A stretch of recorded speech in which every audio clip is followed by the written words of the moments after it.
In the last class, we have seen an overview of all the web technologies that are present and how it evolved and how web evolved and what are the various basic commands in HTML and HTTP. So going further, as we have seen that what are the various previous versions of HTML and how it evolved. So HTML actually, as we know that it started in 1990s and there has been a lot of changes. CSS has been introduced and there are a couple of other things which have been introduced, and now HTML is kind of they realize that websites are not very standardized, so they introduce some kind of standards so that every browser is able to produce the same result for the same application. Now, as we have seen, HTML4 has been very popular. Then it came XHTML, which is a stricter way of using HTML, because here the rules are strict, and if it is not well formed and if the rules are not followed, it's not going to display the HTML in the right format. So there are a couple of websites. If you'll see, just go browse in and right click on the website and inspect element. So you would see we will definitely able to find out what kind of HTML they are using. So doc type HTML, that means it is an HTML5. HTML5 is actually the latest version of HTML, and it has introduced new tags and new elements which actually relates closer to what we are doing on the uh, internet these days, right? So HTML, as I have shown you, as I've already told you, it has a doc type HTML, and XHTML, it has their own namespaces, so you would be easily able to figure it out which version of HTML you are looking at, right? So let's just briefly go through how HTML5 is different from previous versions of HTML.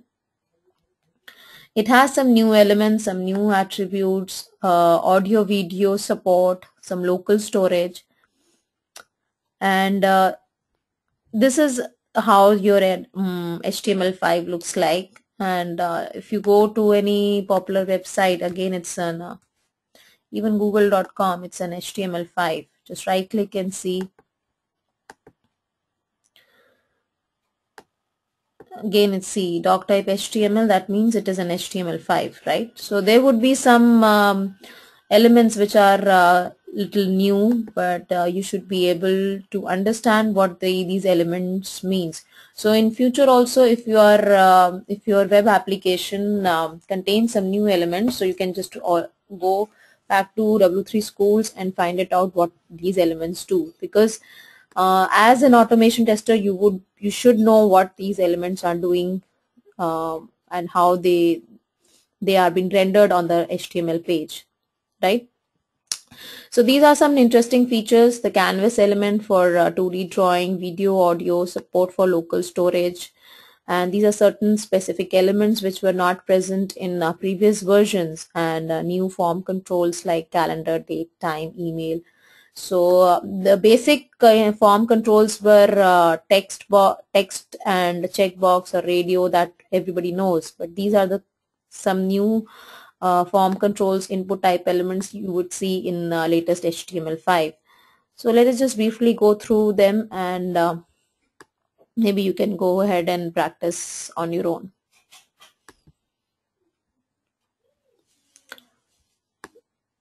So these are some new elements. Every element has its own description. So in new websites, you would be seeing all these footer, header, progress.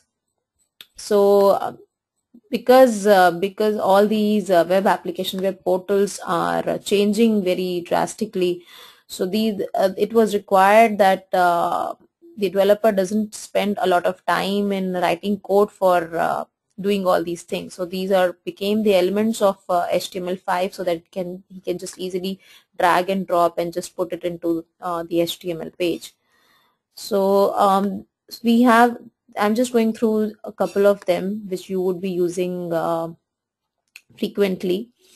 So nowadays, like all your web applications, they would be tested for localization testing also. So localization testing means how your website appears, or a web portal appears at a particular location. So you need to know the lat long and where it is being used. So you can easily find the current lat long position, lat long of the or the lat long of the place from where the website has been accessed.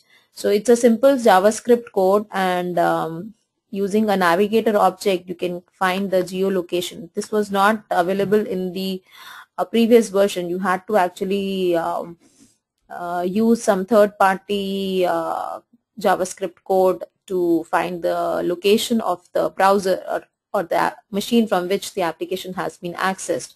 So this becomes really useful, and you can always mention this geolocation get current position method in your interviews when they would ask you that how did you do localization testing. So you would say that we were using JavaScript code to find the current position of the app from a place where the application has been accessed, and then according to that we were making sure that it is showing the correct time. Let's say you want to do localization testing from a for a mobile device, for a mobile application, or you want to do localization testing for different time zones. So probably you would be using something like this. Then you can actually add video and audio in directly in your HTML page. So these are the various formats, MP4, OGG. So you can actually try it yourself. You can see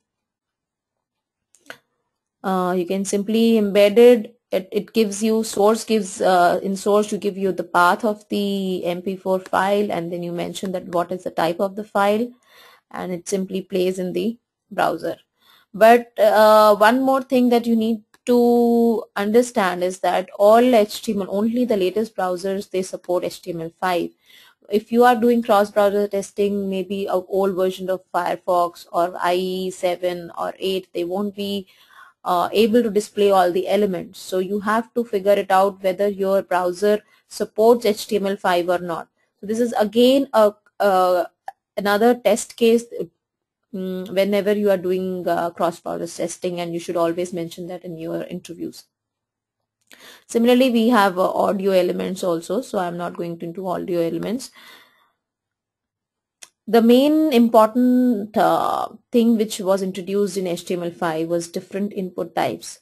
So the basic input types everybody know, text box and checkbox and radio.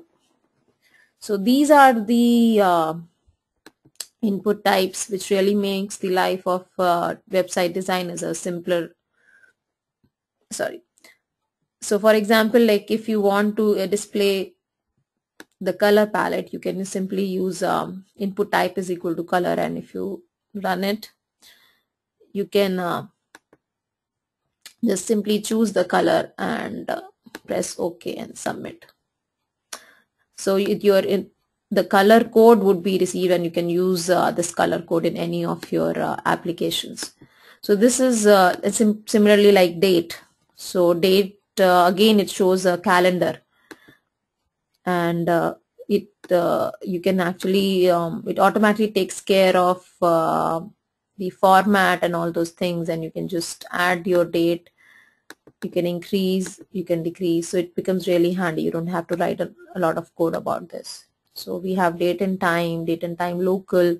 So here I think here it gives you uh, here it gives you the local time zone also. You can select. So let me see. This is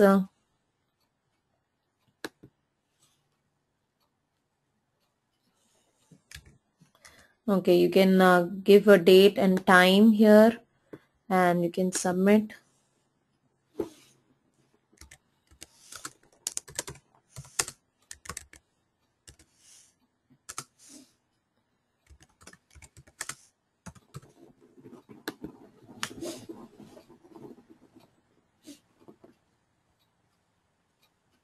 So it is perceived as a date and time, and I think it is not. It also tells you what browser it supports this particular.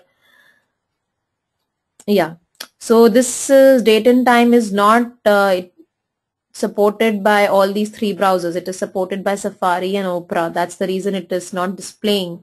So it always tells you what browser it is currently supporting. So you can just go through this tutorial and find out what browser it is supporting. Right. So input type email, this is actually used very frequently. Earlier, um, people used to write a long JavaScript code. So for example, if I write I don't use the right format, so it automatically tells me it's an invalid email address, right? So if I write,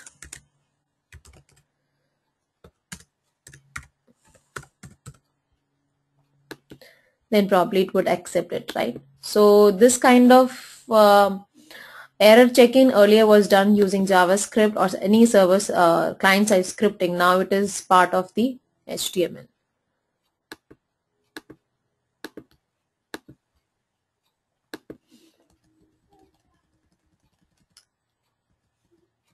Then this is for number, like if you want to just input a number, maybe for an age or something. So this is very interesting. You can actually search Google and it will display the relevant results. So it is a Google search, and input is received like this, and you can use this input as in any of your applications. Again, this is only supported by works in Chrome and Safari. You can browse through this and see what are the various other differences. The main another interesting thing in HTML5 is web storage. So what does web storage mean? So as we know that there is certain kind of information which is stored on the client side. So we saw that earlier the browsers were using cookies. So cookies are still in use. It's not that cookies are not in use. In fact, cookies are so important that um, you will find, let's say that you search for something on Amazon.com, or you're doing some Google search or something. So whatever keywords you are typing in, that is sometimes stored in cookies, and these cookies are a major attraction for all the advertisers. So what they do, all the web applications or websites, they sell their cookies to the advertisers, and then they produce certain relevant results. So you shouldn't be surprised. Let's say, I just giving you an example. Me and my husband, we recently were looking for a Mazda 3. We bought a Mazda 3. So every time I'm browsing a certain website, it's giving me Mazda. So how it came to know that I'm interested in Mazda 3, because we were doing some kind of Google search on Mazda 3, right? So this is a very interesting thing, which is cookies are very, so it's people really sell, companies sell their cookies to advertising companies. So not only this, now in HTML5 there are two other ways wherein you can store some data locally. One is local storage and one is session storage. These are two objects in which wherein you can store data. For example, uh, here if you see, there is a local storage object, and you created the so you can actually create anything. So last name it has created as Smith.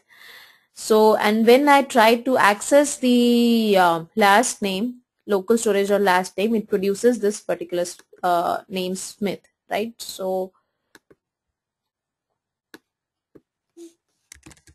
let me just change it. So it is giving me last name as Smith 123. So what I'll do, I'm just copying this code, and let me just play this code in here.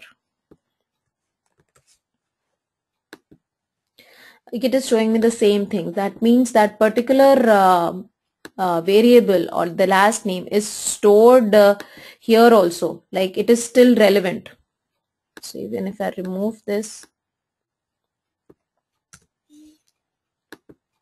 it is still showing me, right? So this is a permanent storage. It doesn't have any expiry. So it becomes very handy when you want to store some user information or some IP address or some anything which you needs to be permanent on the local machine, unless and until you want to explicitly remove it.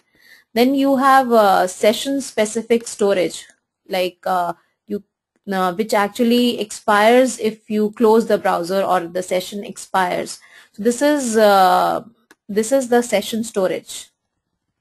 The name of the object is session storage. So this actually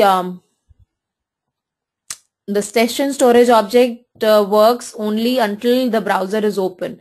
If you close the browser, the memory would be erased. So this is again depends on how you want to use the storage. If you want to store it for a small session, then use session storage, otherwise use local storage. So these two storage facilities or using variables are very useful in creating client-side information, storing client-side information, I would say. Then there are some HTML media object, audio, video. You can embed HTML YouTube objects also in HTML5. And then there is one more thing which I wanted to tell you. Even mobile applications, mobile web, they are actually using HTML5. So um, sometimes in your resumes it would be written proficient in HTML5, especially if it's a mobile related resume. So because your information, if you go to a browser through your mobile device, it might display a different application as you can see on web application, right?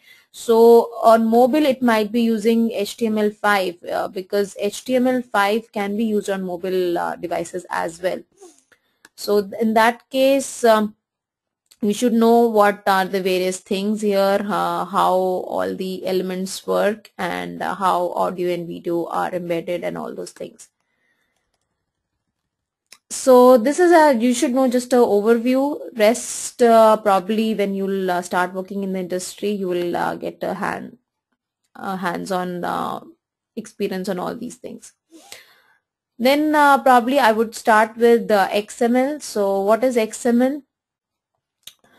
So far what we have been discussing is more of a presentation. So HTML is basically used to represent some data in a particular format, because whatever the response is received from the server, that is rendered in the browser in the form of HTML, right? So it is more about presentation, like if you can change the background color, you can add a line, or you can change the font or all these things. So it puts less focus on the data that is being displayed. For example, what I'm trying to say, let's say the same data needs to be displayed in a different format. So if I use HTML, so I have to write the HTML again and put the data, embed the data inside it. So I have to write the another HTML. So this was actually kind of a very tedious job. So it was decided, it was realized that data should be put separately from the presentation, right? So HTML should only be used to it should be produced in such a way that even with the different sets of data, it should produce the same results, right? So XML is basically another language. It's called extensible markup language, which is designed to transport and store data. It doesn't deal with how to present the data. It only deals with the data itself, how to transport it. And XML files are text-based files. So since text or character-based files are read in they can be read in all the platforms, whether it is a Unix platform or Linux or Windows or any other platform. So any application can easily understand .xml files, because these are basically text files and nothing else. So it becomes really handy to transport data from one system to another system. So it became a standard in the industry to transport and store data in the form of XML files. Right. So how does XML file looks like? So XML file looks like this. This is a typical example of XML files. So if you see, it's again a markup language. We have tags and we have elements, right? So we have node, to, from, here. So if you notice this, these elements are, these tags are not predefined tags. So the major difference between HTML and XML is HTML has predefined tags which has certain meaning associated with every tag. In XML, we define our own tags.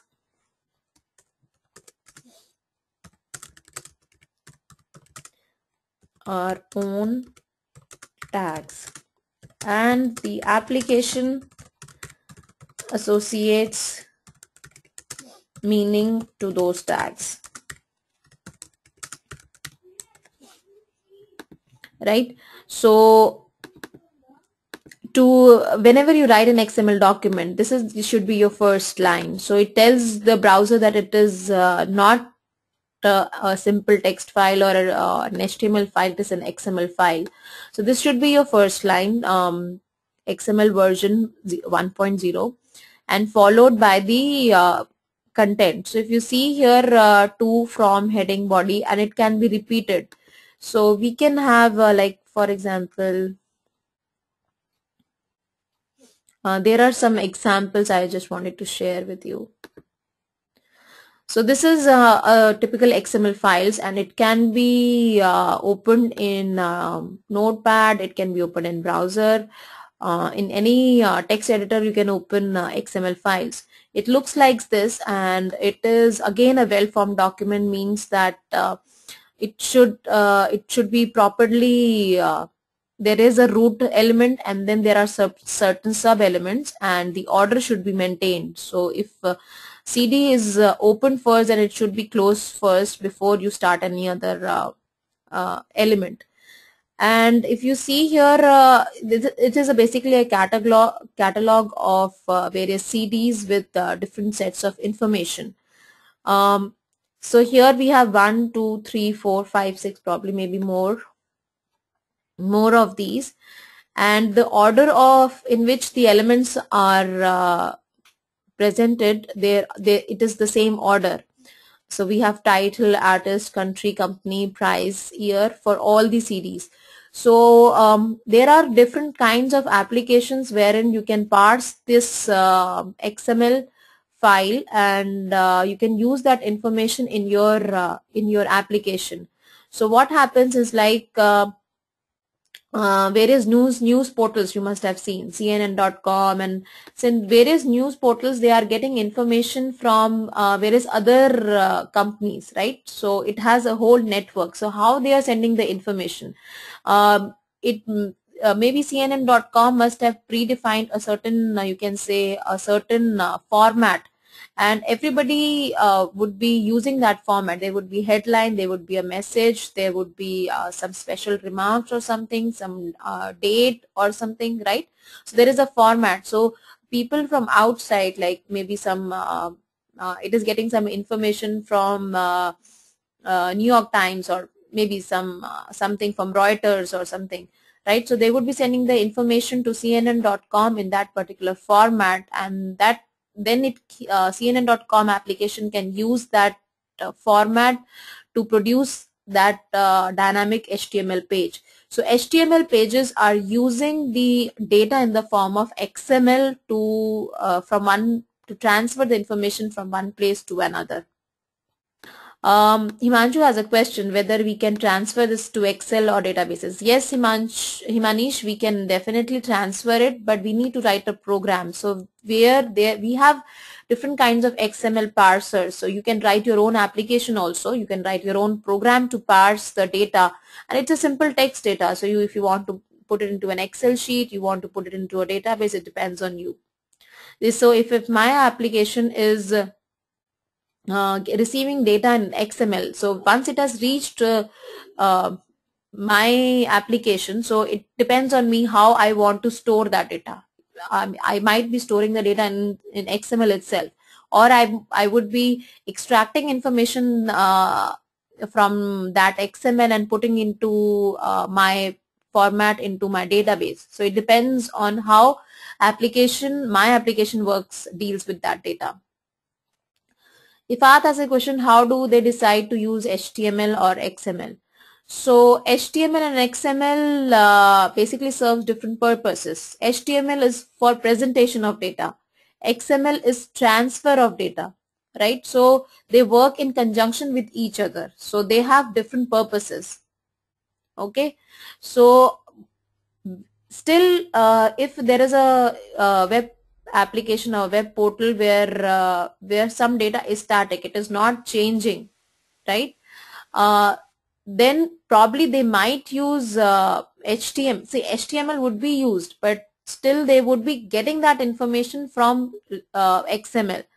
Let me show you some example where XML and HTML are used together.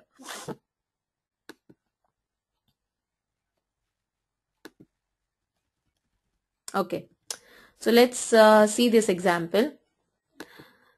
Here what is happening, this is basically an HTML, right side frame is an HTML, right? But all this information which is coming, it is not there in this HTML. This is the HTML corresponding to the right frame, right? But the information is written in .xml file, right? So you are using the HTML format. So I can write here any kind of presentation. I can use this table. See here we have table border 1, and I'm writing TRTD, and you can here give a background color or something. So in HTML it is just the presentation, but the data is coming from catalog.xml, right? So what I am doing here, I am extracting that data. So we am extracting all the CD, and in there I'm extracting the artist and title from all the sub elements of CD, and then I'm putting it into a table. So let's briefly go through how you write in XML, what is the format, what are the different types of ways you can write XML, and how to ensure that it is well formed. So XML doesn't do anything. That means it is just you can say a group of characters or a certain format in which data is stored. But it doesn't do in itself, it doesn't do anything. So it needs to be an input to a certain application which requires data in certain formats. That's what XML is doing, and it is definitely recommended by W3C. As we have seen, it separates data from HTML, and it simplifies platform changes, because let's say I want to transfer some kind of data from Windows platform to Unix platform. So there is these two platforms, they understand languages. They are different applications running on these platforms, which might be written in some different languages. I might be using a C# program, probably the other might be using Java, right? So I want to store the data in certain format which is understood by both the applications, right? So that I don't have to change the format. I don't have to write another application program to convert that data into my format which is understood by my application. So XML is the standard way of transporting the data, right? And using XML we can actually create new languages. HTML is definitely an XML file. Then we have WSDL. WSDL we would be using very frequently. So when let's say the example I gave you, right, that like CNN is using some services from other companies, right? So CNN has to tell those companies that you need to provide me the information in certain format. So that particular format is called WSDL. WSDL is web service description language. It tells you that I need this as a root element, this should be as a child element, and these are the valid, you can say these are the valid content of that particular element. So if it is a date element, it has to be a date. It cannot be something else, right? So that is WSDL. So XML is used a lot in internet world. So what does XML document look like? It is like a tree. Tree means it has some root and it has some branches. So here if you see, there is a starting node and there is an ending node, right? So node, it has to be same, and XML elements are case sensitive. It's not like HTML. HTML elements are not case sensitive, but XML elements are. So if it is NOTE in capitals, it would be a different element than small case, lowercase, right? Then there is a root, and in the root there could be various sub elements, and these sub elements can have sub elements further. So this is kind of a structure, we called it as a tree structure. So we called is that parent element, and the others, or the root element, and the others as the child element. So we can have any kind of child, subchild. Within a subchild they could be another other childs. We would have siblings. Siblings means one child has two different subchilds. So when we saw this example here, title, artist, country, they're all siblings, right? And they are children of CD. This CD and this CD are siblings, right? Because they are at the same level of the tree hierarchy. And catalog is the root.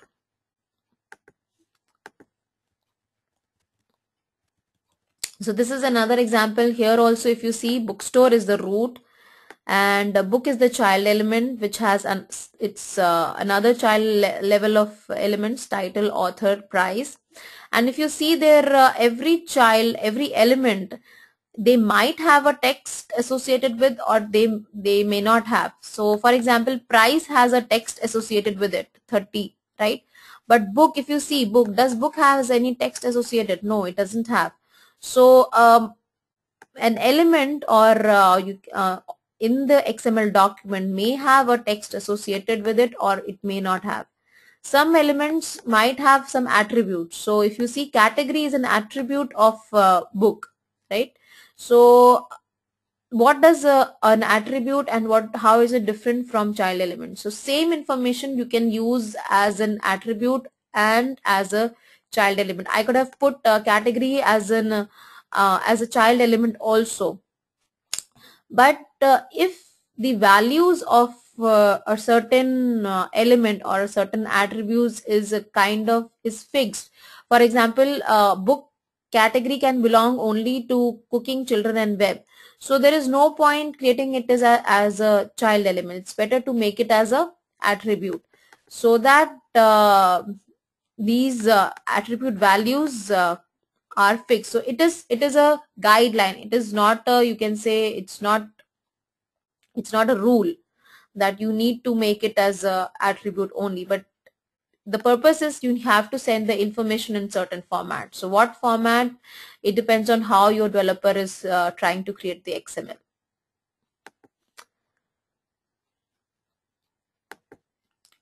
So XML follows, the rules are very strict. That means every element must have a closing tag. So it is illegal to omit the closing tag. It must have. So even if it's a P element or a BR element in HTML, so if the way you convert it into XML is like this. So you need to convert it into have to have a ending tag, and if it is a single element, then you have to put a slash at the end. So it has to be well formed. This you mean by well formed. Here this is incorrect, because as I told you that it is case sensitive. So message is different from small case. So these two are different. When you try to open this kind of XML, it would give you an error that the XML is not well formed. So there are as your browser would be parsing this XML and it would throw an error. Or they also must have a root element. Then the attribute values must always be quoted. Here if you see, the date is an attribute but it is not quoted, so it is a wrong way of writing XML. So the correct way is putting into double quotes, right? So then another interesting thing is, since these angular brackets are meant for a particular purpose, so if that angular bracket is there in the part of the text, it won't be able to access it. The parser would not be able to understand this information. So whenever you are writing an XML documents, it needs all the text elements which contains these kind of special elements which have certain meaning in XML documents. It needs to be replaced by these. So less than would be replaced by ampersand LT, and greater than like this ampersand, apostrophe and quotes. These become the part of the text rather than writing directly less than and greater than. Okay. Then another difference between HTML and XML is, in HTML your white spaces are not preserved, but in XML the white spaces are preserved. So if a text element has a hello followed by 5 spaces and tough, then in XML this would be preserved. The 5 spaces would be preserved, right? So this is another difference between XML and HTML, and sometimes it is asked in interviews as well. So these are some naming rules. It should the elements should contain letters. It cannot start with a number or punctuation character. It cannot contain spaces.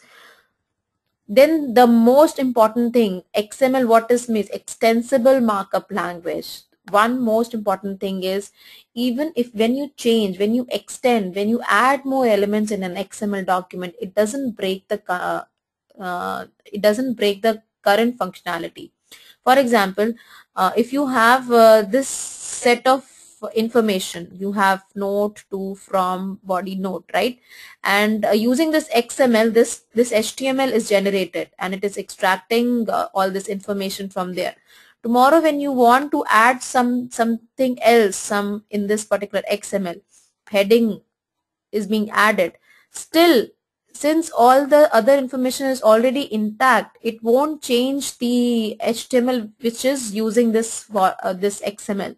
So this is the foremost advantage of XML. It doesn't break the functionality if the XML document is changed in a certain way, right?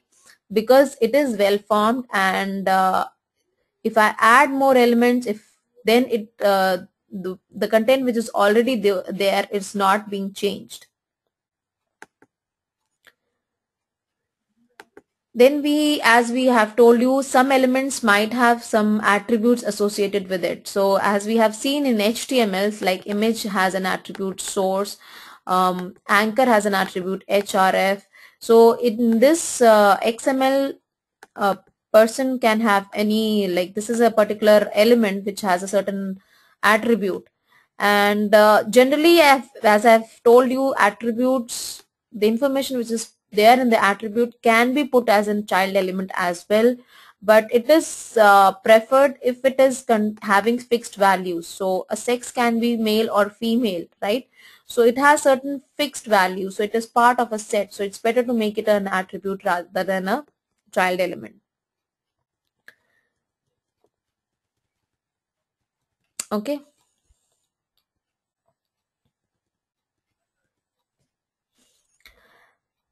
The only one thing you have to make sure that attributes cannot contain multiple values. So for example, like in this CD, this there are multiple values of for CD. So there are 1 CD, 2 CD, 3 and 4. If I'm supposed to have a catalog with a certain attribute, it has to have just one value. So this is another you can say criteria of making one element as an attribute or a child element.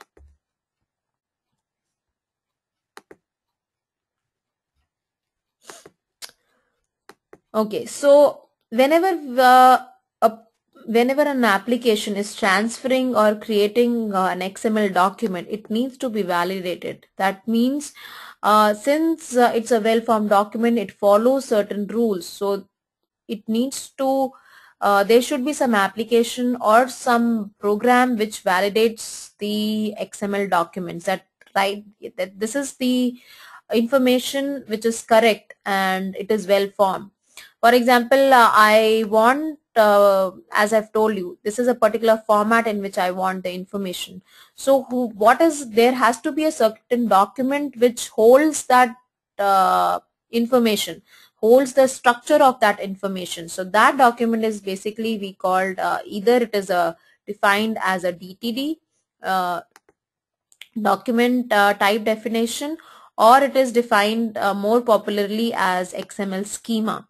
So what is an XML schema or DTD? It represents the structure of the XML document, and it also defines various other rules which are associated with the XML.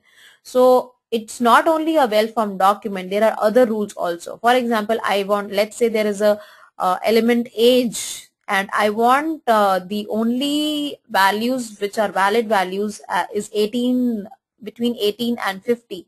So this is a rule which I defined. So that rule would be defined in a separate document called XML schema or XML DTD. XML DTD is basically an old technology, and it has been for past couple of years the use of DTD has been deprecated, and it has been replaced by XML schema. So we would be actually learning how to understand the XML schema. So what I'm trying to say is the rules which are followed by an XML document, they are defined in another XML document which is called XML schema, which tells you that the first element, the root element is note, it has certain 4 child elements. There has to be 4 child elements, 2 from, heading, body, and maybe heading might have some the elements should all only be characters, there should not be any numbers. So all these rules are defined in a separate document, and that document is called XML schema. So the extension for XML files is .xml, but the extension for XML schema is .xsd. So this is a kind of XML schema. So if you see here, it tells you the element name node, and inside this it says the sequence to be followed inside this has to be, the first should be to, then it should be from, then heading and body, and the type of these elements, the text value which it can contain is string type. So we will see what are the various data types XML can have. And according to that the schema definition is created.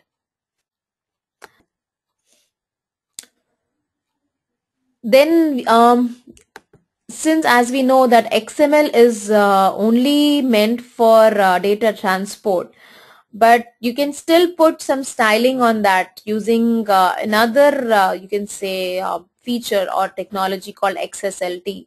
So the XSLT is nothing but XML style sheets that can be used. So you can actually just see some example of XSLT. There is actually a different tutorial for XSLT. So this is the XML code, and this is the definition for this. This is the definition. This is the XML code, and using this XML code, this kind of HTML has been produced. So it is using some XSLT style sheet. So it is not using HTML, it is using XSLT. So it is kind of another technology, but anyway the output would be an XML document. right? So XSLT is the style sheets that can be used with the XML. Just like CSS is used with HTML, XSLT is used with XML. Okay. Then as I have already told you that using how to use XML data and um, use it in your application. So this is actually some kind of an object. I don't want to get into deep because you don't know how to run JavaScript code, but this is an object called XML HTTP request object, which can be used. For example, let me give you an example. Let's say that that CNN is requesting New York Times for certain kind of information. So what CNN application would do, it will send an HTTP request to New York Times, right? And in that New York Times, the response would come in the form of an XML file, right? So this code, or you can say XML HTTP request object, can request for an XML object from other applications, and you need to provide the URI, or you can say where this is located, where the application is located. So if you see the code here, mm, not this one.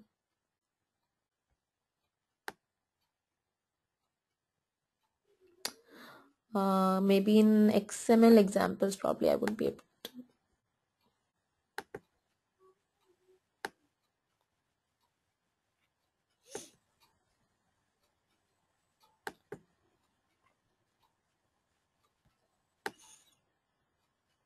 Yeah. So this is the actual code. If you see here, XML HTTP request, it's an object which is created. It's a JavaScript code. So script contains the JavaScript code, and an XML HTTP request object is created.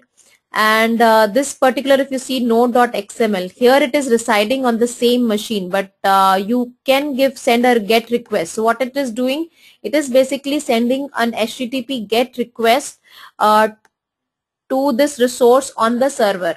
So here you can actually write the whole URI also, http// let's say test.com/node.xml, and it is going to get that XML from that file, from that location, and the response, if you see it, is in the form of XML. So it is going to, New York Times is going to produce send an XML document which would be used by CNN, and it will be used to produce the maybe the login page or the home page of CNN, right? So this is the way how XML actually produces. Then there are two types of XML parsers. So you need to read, once you have received the XML document, you need to read and understand what are the various elements. So one way is definitely you can write your own program, but there are already two parsers which are available, which can be used with your browsers, and you can use those parsers in your JavaScript. So there are DOM parser and there is a SAX parser. So we have a DOM parser and there is a SAX parser also. So if you see windows.dom, so this is kind of it parses the text file. You just mention what type of uh, file it is there. So, and then probably you can you can actually give the element name by tag, and it will extract the text associated with that name. So you don't have to understand all these things in deep. I'm just telling you how these things work. So you won't be writing any of the code like this, but still it helps you understand what is going behind the screen. Then we have XML namespaces. What does namespaces means? So as I've told you, these are the in XML files, you have your own own elements. So you associate meanings to those elements. So let's say I'm using two XML files which have the elements table, right? So this table contains TRTD, and it has apple and bananas as part of this text. So it has basically, it's a table which is associated similar to table in HTML. Then there is another XML file wherein the table means the furniture, right? So which has certain different child elements. So these two XML has same elements but carrying different meanings, right? So if I'm trying to, if there is one application which is trying to extract information from these two XML files, there would be a conflict, right? If I'm what table I'm trying to access, whether I'm trying to access the table which is like a tabular form, or I'm trying to access the information of the table which is a furniture. So to avoid this, every you can say element is associated with a particular kind of label. So we label them so that we can find out, the parser can find out which table we want to refer, right? So if both of these belongs to the same XML file, if you see here, there is a kind of label. So we call this label, or it's a kind of prefix. So I can the parser, I can mention that I want H table. So, or I want F table. So then it easily can find out what kind of table I'm talking about, right? So this is the purpose of namespace. So namespace actually provides a unique label to the elements, right? So that it doesn't conflict with the same elements in other XML documents, right? So very frequently you would see namespaces like this. So this is the namespace, and where this namespace is defined is provided by this particular URI. So the identifier for this namespace has to be unique. So this is an industry standard that they correspond every label to a unique you can say URI. So URIs are unique, right? So URIs are basically used to give definition to that particular label. So here if you see that H belongs to this particular URI, which is different from this URI. So it says the definition for this particular table is mapped with this URI, and definition for this particular table is mapped with this URI. So very frequently when you will see some sample XML documents, you would see some namespaces there, because we need to put a unique identity to that label, and all of us know that URIs are unique. So it's a practice that URIs are used to give the unique label to that particular namespace, right?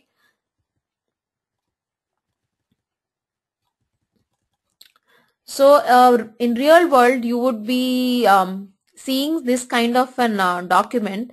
Here, if you see, it says that the namespace XSL. So this is the actual label which is associated with this namespace. So all the elements which are associated with this label. So this template is associated with this. This style sheet is associated with this. These are defined at this particular URI, right? So this is how you differentiate. So this particular element, value of select, this is also associated with this particular URI. So I'm just separating the rest of my elements with these elements, and I say that this elements, the information is available at this particular namespace. Yes, Sujaya, if you are trying to give the same label, it will not give you an error. It will associate both the tables. You cannot have it should have the same structure. It won't be a well-formed document then. So if you put Sujaya's question is, can we say H table for both the tables? So my answer is no. If it is belongs to the same namespace, the format has to be same. It should have the same child elements. Otherwise, it will produce an error, because then it is not a well-formed document, right? Okay. So proceeding further, so what we have learned, so when we are dealing with XML, so there are two things which needs to be keep into the mind. We have .xml file. So we have first abc.xml file, which will contain the actual content, actual data. Then to verify that this is a well-formed document, we need to have an associate XML schema document. Associate XML schema document. So which is generally a file with an extension XSD, right?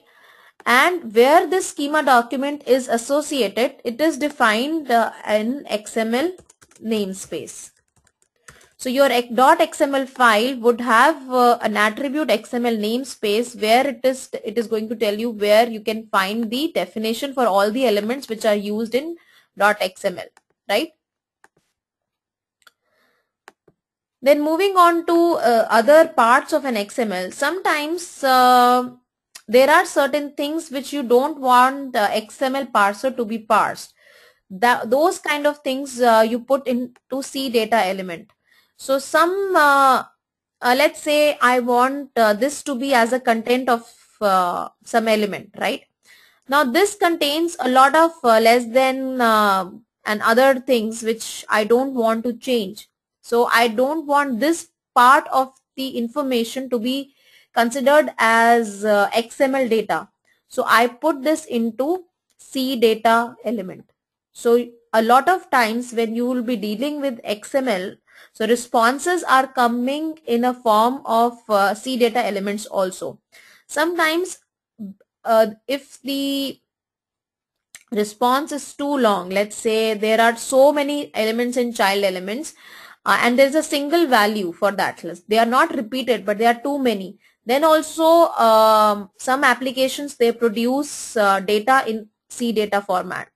So you would be seeing this a lot of many of these when you will be running you would be accessing various web services and receiving data in .xml format, right?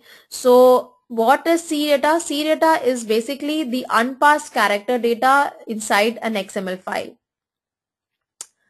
Okay. So now let's see what are the various examples, and then we'll move on to how to write XML schema corresponding to a XML file. So node.xml you have already seen CD catalog. So this is another catalog. This is for plant. Again, if you see, it is well formed. All the elements are in the same order and the type of information is also same. So for price cannot have anything in characters. It has to be a numeric value. So all this information, what element should contain what kind of information, it is defined in XML schema. So we'll go through what is XML schema and how to define these elements there. Right, so let's go to XML schema.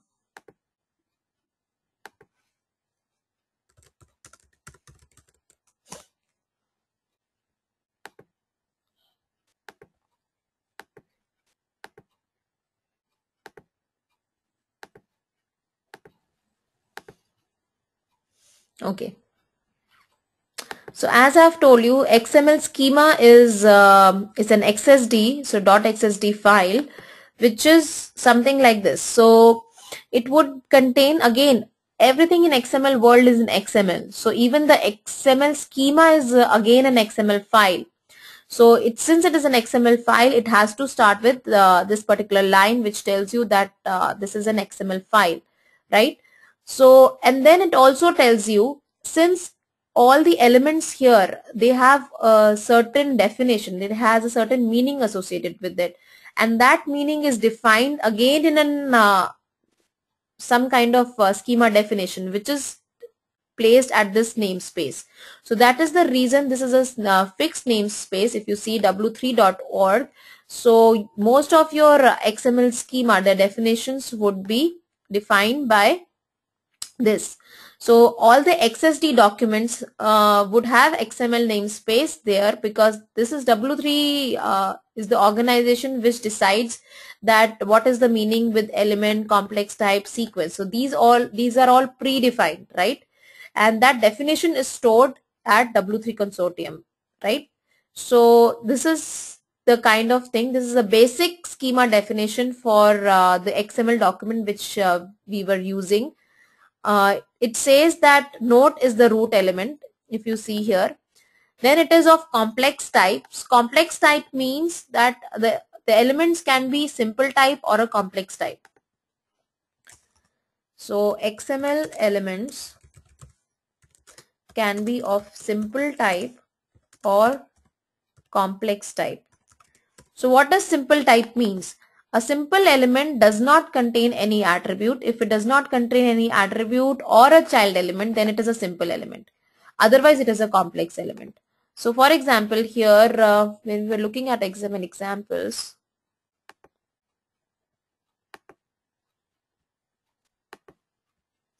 here if you see, note has certain child elements. So note is basically a complex element, right?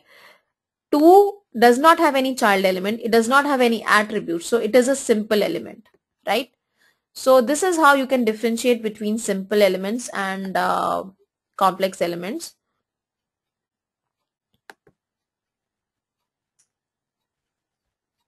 So your schema XSD file would be something like this, and you would be working a lot on these schema files, because that's the only document which is shared between two applications. So if Whitebox QA is using a service or an application from PayPal, so they have to enter into a kind of agreement that this is the kind of format I want the information to be transferred.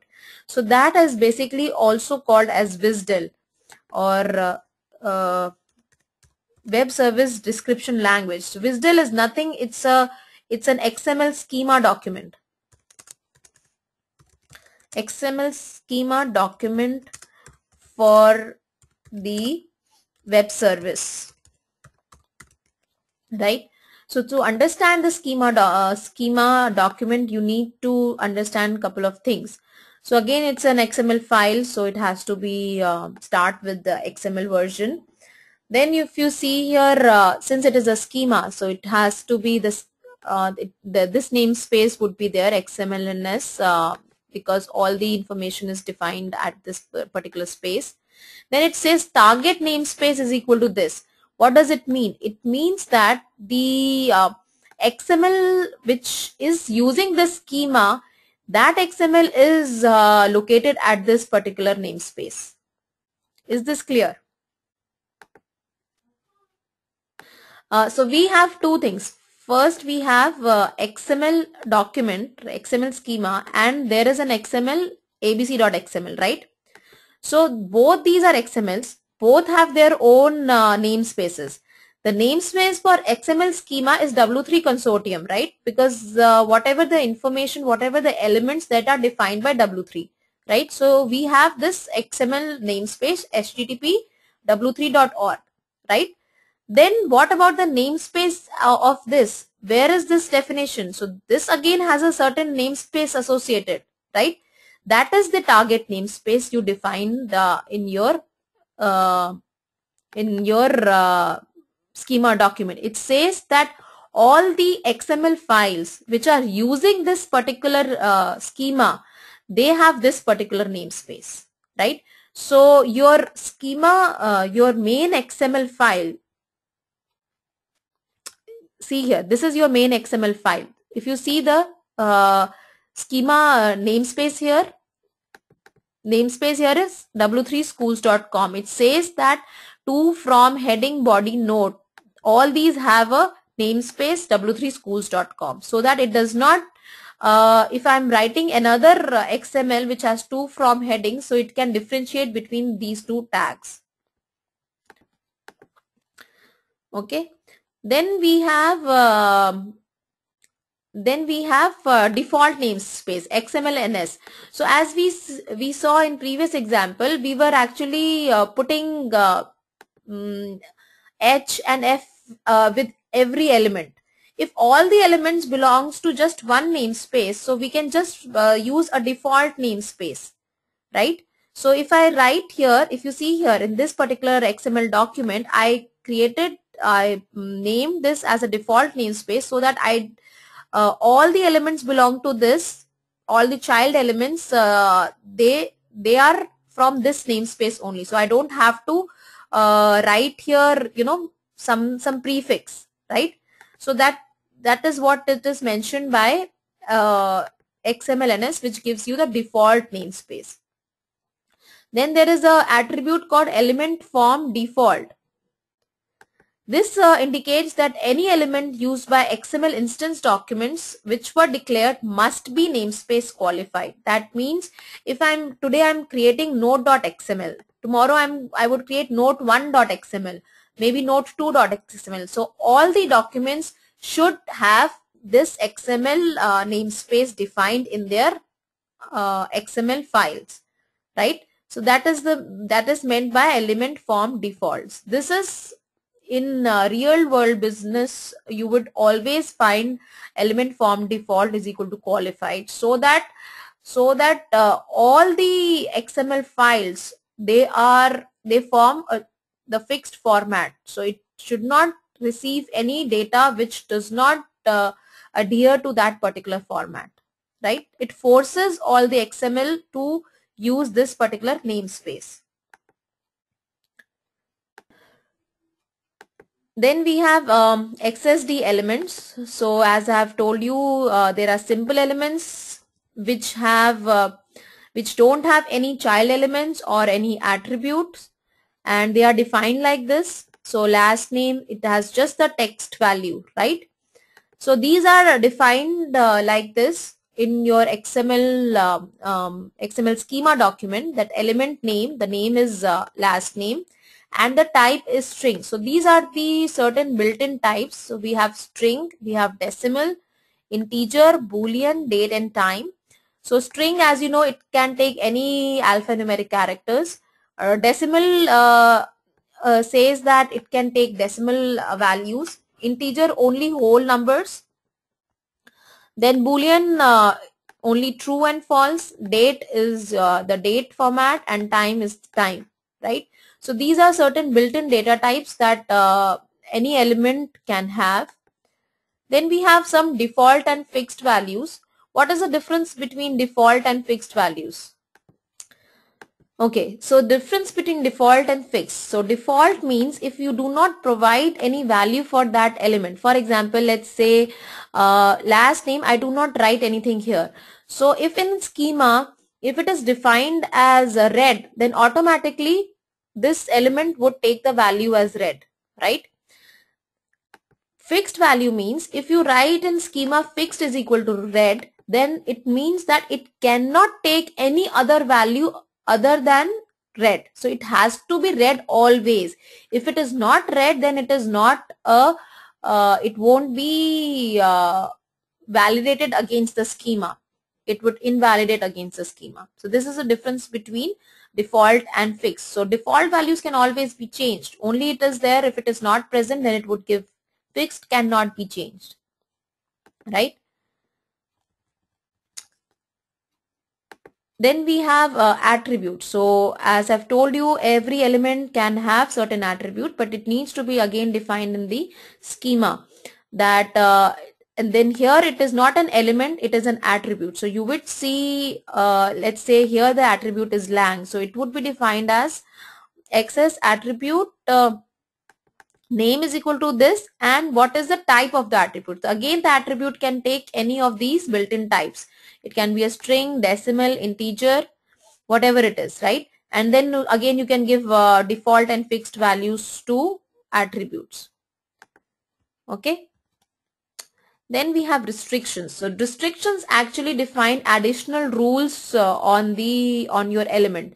So if it's an integer type, I gave you an example, right? Age I want minimum 18 and maximum 45 or 50, right? So you can write here minimum inclusive 18 and max inclusive 45, right? So it is a restriction.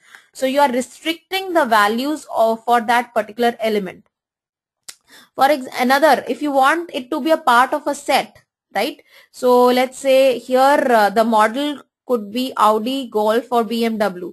So it is part of the set. So this element, the car, the car cannot take any value other than these three. So that you can put in an enumeration. Okay.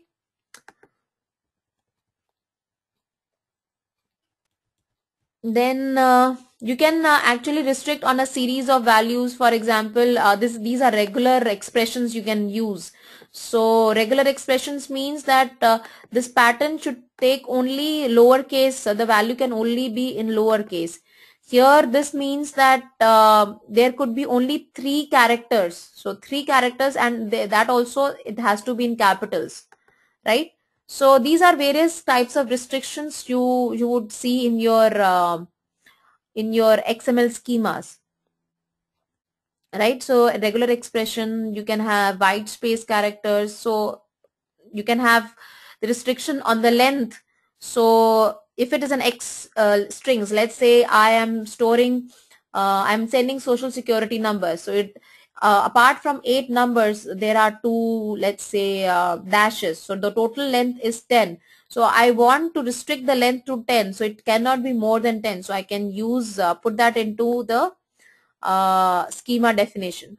So who creates the schema definition? Definitely the person who is expecting the, if I'm just giving the same example, CNN and New York. So CNN would be is expecting the format in this format, right? So the CNN application would give this XSD document or web service definition language to New York, that I want the information in exactly in this format, otherwise I will not process the information, right?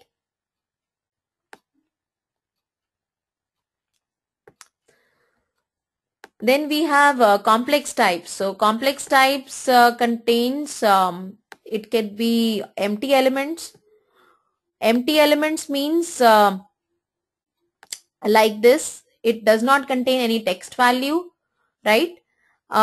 It contains other elements. So it like a root element is always complex element if it has child elements.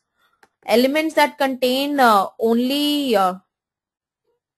text, or elements that contains both elements and text. So this element contains both elements. This if I write here text also employee, then this again it would be a complex element. So if anything which is not simple is complex. So that's a easier way to understand what are complex elements. And complex elements are defined like this: excess, complex type, like this, and then the sequence. What a sequence means? Sequence means that you are forcing the child elements to come in this format. So first element has to be first name and the next element has to be last name, right? So sequence gives you the uh, order. Okay.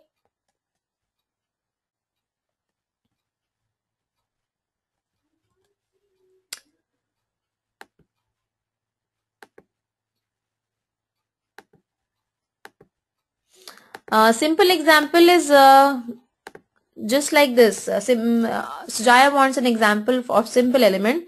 So simple element would be just like this: last name,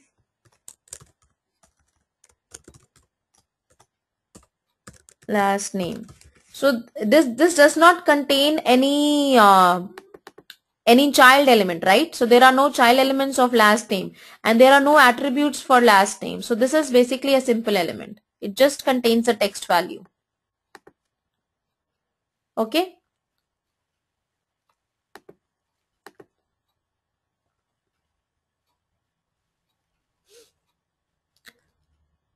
Then you have elements only, like this person, it does not have any text, so I have did not written any text here. It does not have any attribute, it did just have elements. So it has first name and last name, and first name and last name have text values. So how to define this? So you would say it's a complex type with the sequence these two. Then some elements have just text only.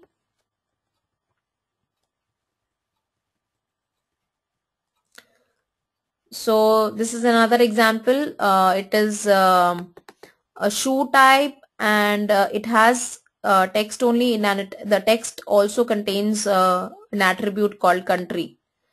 So this is, yeah. So if you say here shoe size, it contains text only. It does not contain any element, but it has an attribute. So this is not a simple type, it is a complex type. So you would be defining it like this, but it has a simple content, means it doesn't have any other child elements. Okay. Then mixed type means it has child elements and it has its own text also.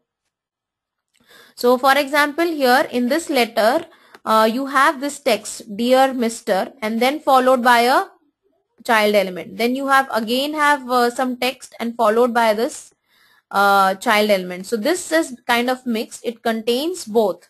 So how would you define this? You would say complex type mixed is equal to true, and this is the sequence you needs to be followed: name, order ID, and ship ID. And mixed is equal to true means it can have some text value also. Uh, okay, so we have certain other indicators like we have all, choice, and sequence. So let's go by one. The OR indicator specifies that the child elements can appear in any order and that each child element must occur only once. So it does not, it is just an opposite of sequence. So here you can have these in any order, and but they should come only once. So there could be just one first name in person. They cannot, a person cannot have two first names, right?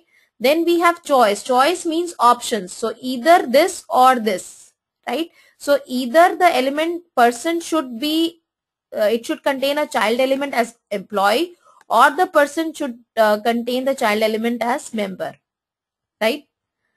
Then sequence, we already know that both are required and in this particular order. Then you can have maximum occurrence. Maximum occurrence means if you go and see this example, here the CD is repeated maybe 5 to 10 times. So you can actually put the occurrence. So how many times you want this element to be repeated, that also you can put. So if this element can be repeated for 10 times, you can write here maximum occurs is equal to 10. And similarly you can write minimum occurs. So if you write minimum occurs, that means it has to be there. Okay. Once you will see different examples, when you will start working on web services, and you will get to know in what formats applications are sending XML, it would be much clearer, and you will have you would find the XML documents, XSD documents, a little complex, because if you see here, for small information it is quite long. So if it's a huge information, so it would be maybe a 1 or 2 page long. So the best way to read any XML schema document is from the bottom. So I'll show you how to actually understand and read XML schema and validate it against the and understand what parameters or what type of information is required to generate an XML. So why we are studying these things? So tomorrow when you will be you will working on SOAP UI. SOAP UI is basically a tool to test web service. So what you will be doing, so let's say I want to test the web service which is provided by PayPal. PayPal has an application which can be used by different portals, so that people can can have another payment type, right? So PayPal is expecting any application, let's say Whitebox QA, to send information to that to PayPal in a certain format, right? So you would be having the WSDL definition, and you would be creating an XML document according to that WSDL. So you need to understand if I'm what would be the elements in that XML document should have. So it should what should be the root element, what should be the sub element, and if it is a sub element, what are the valid entries for valid values for that element. So that's the reason you should be able to understand the XML schema document. That is the reason why we are teaching you XSD and how to read all these things, right? So let me just give you one example of how you would be using all this information. So we would be using, there are a couple of free web services.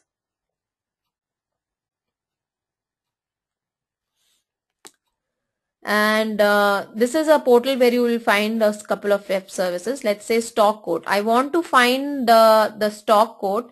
So again, I need to know where, what is the URI of that WSDL, right? So where is my schema definition created, is stored. So it says that for stock code, the WSDL definition or the schema definition is stored at this particular location. So you can copy this and open this in the browser. And don't be scared with what information. If you see, this is a schema definition. So it says it has its own namespace. So the schema is basically a SOAP-based schema. So I would be telling you what are SOAP-based web services. It is kind of web service. And if you see here, there are a couple of namespaces. WSDL, there is a target namespace. This is another namespace, SOAP12, and it has all these elements have their own meaning.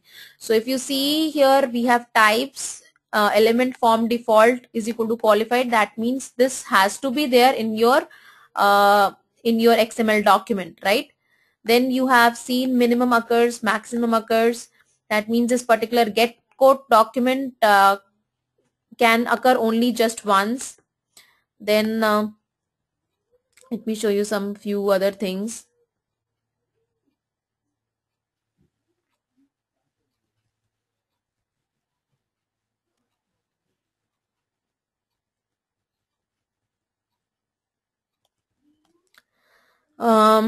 So all these information, so if you see here, WSDL, SOAP12, these are all predefined namespaces, and the location for these namespaces are in WSDL definitions. So it has just some fixed meaning associated with it, and we will be going through, and we would be creating, this is kind of the format webservices.x is expecting. So using SOAP UI, we would be creating a definition corresponding to this. So I would just briefly go through how your SOAP UI would be look like. So you can actually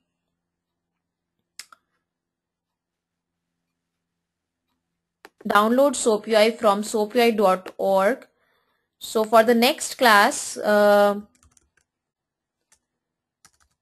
you might be using soapui.org. Go to, and it has one free tool and it has one paid tool. So we would be working on free, and if you see here, download SOAP UI. And for SOAP UI, you need to have Java installed on your machine, and the path for Java to be set, which you must have already done while installing Oracle SQL Developer. So you can download this, and then probably I can show you. So this is actually the pro version. So it looks like this. And how would you would be working? It's like you would be saying you can import a project or you can create a new project. and you would be giving a name. Let's say I would write currency, no, the stock code, right? Stock code. You can give a name, and then you will give the path of the WSDL. So what was the path of the WSDL that we were using? So you just copy paste.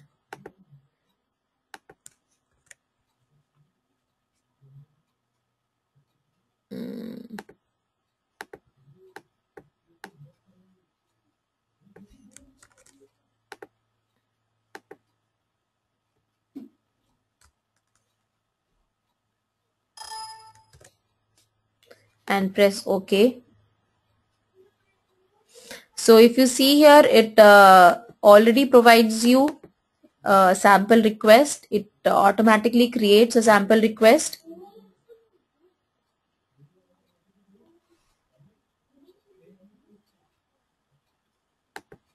So this is the kind of XML it has generated. So you would have to just write in the data which needs to be sent. The format is automatically generated using the WSDL definition that was provided, and you can actually see the WSDL definition also. So you can go here and see the WSDL definition. This is the WSDL definition, and SoapUI is a tool which is using this WSDL definition to create a sample request, right? So it really makes your job much easier. So then we would be actually going through what information is expected, what is a valid information, what is invalid. We would be writing test cases, and we would be creating test suites and run these test cases in SoapUI.